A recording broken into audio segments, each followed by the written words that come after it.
আসসালামু আলাইকুম প্রিয় দর্শক, কেমন আছেন? আশা করি সকলেই ভালো আছেন। তো আমার সাথে অনেকজনই দেখতেছেন, তারা বলতেছে যে গোয়াতলা বাজারটা দেখবে। তো এখানে বসে আমি একটা গরুর হাটের ভিডিও করছিলাম। তো তারা বলতেছে যে গরুর হাটটা দেখছি, এখন পুরো একটু বাজারটা দেখি উপরে থেকে। তো তার জন্য আজকে ড্রোনটা উড়াইলাম, দেখেন আস্তে আস্তে দেখতেছেন, তাদেরকে দেখাইতেছে। এখন আপনারাও দেখেন যে কেমন লাগে। যদি ভালো লাগে তাহলে অবশ্যই কমেন্ট করে জানাবেন যে কেমন হয়েছে।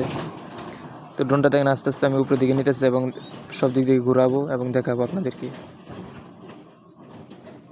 দেখছেন, এই যে দেখেছেন নিচে গরুর হাটটা। আগে কিন্তু গরুর হাট নিয়ে একটা ভিডিও করছি, তো এখন গরুর হাট নিয়ে না, এখন হচ্ছে পুরো বাজার নিয়ে যে উপরে তুলবো এবং দেখাবো আপনাদেরকে। দেখুন, দেখছেন অনেকটা উপরে কিন্তু নিয়ে নিছি। আগে কিন্তু এইদিকে নিছিলাম না, এখন কিন্তু এইদিকে নিতেছি এবং দেখাবো আপনাদেরকে।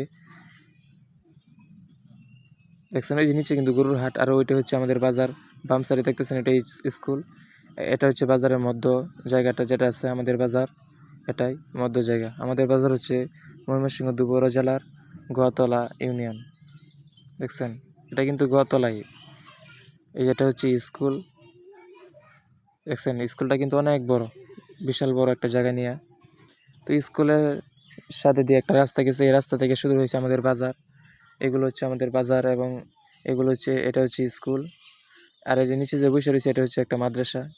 তো ভিডিওটি বেশি লম্বা করবো না, নিচের দিকে নামাই এলাবো, কারণ হালকা করে তাদেরকে দেখাইলাম। আর পুরো ভিডিওটা একদিন ইনশাল্লাহ পুরো বাজার নিয়ে করবো, আপনাদেরকে দেখাবো। দেখেন দেখছেন আস্তে আস্তে এখন নিচের দিকে নামাই এলাবো, কারণ বেশি সময় নাই। তারা বলতেছে যে একটু দেখার জন্য, তার জন্য আর কি আমি একটু উপরের দিকে নিলাম এবং দেখাইলাম তাদেরকে। দেখছেন অনেক কিন্তু মানুষ জমা হয়ে গেছে, তারা দেখতেছে যে পুরো বাজারটা দেখাইলাম তাদের। এখন আস্তে আস্তে নিচে নামাই এলাইছি। তো ভিডিওটি এই পর্যন্তই। ভিডিওটি কেমন হয়েছে অবশ্যই কমেন্ট করে জানাবেন। তো দেখা হবে অন্য ভিডিওতে। সবাই ভালো থাকুন, সুস্থ থাকুন। আল্লাহ হাফেজ।